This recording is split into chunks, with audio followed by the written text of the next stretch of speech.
Italy পাহাড়, জঙ্গল, রাস্তাঘাট, ট্রেন ট্রেন চলাচল এবং বাস চলাচলের রাস্তায়, পাহাড়ে, গাছে সর্বত্রে বরফ আর বরফ জমে গেছে। মানুষের দৈনন্দিন চলাফেরা অনেক কষ্ট হচ্ছে, প্রচুর ঠান্ডা পড়েছে।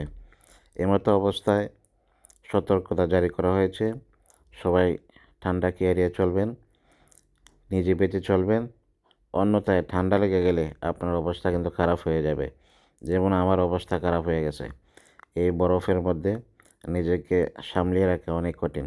সুতরাং সতর্ক থাকবেন, নিজে বাঁচুন, আপনার প্রতিবেশীকে বাঁচিয়ে রাখবেন, নিজে সতর্ক হন, আপনার প্রতিবেশীকে সতর্ক করুন। দেখেন কী অবস্থা রাস্তাঘাটের, শুধু বরফ আর বরফ, পাহাড় জঙ্গল সব জায়গায় শুধু বরফ। এই বরফের ঠান্ডায় মানুষ অতিষ্ঠ হয়ে পড়ছে।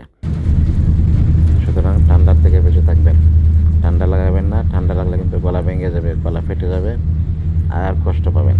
সেই কষ্ট এবং জ্বালা যন্ত্রণা, অসহ্য যন্ত্রণা কিন্তু, বুঝেননি?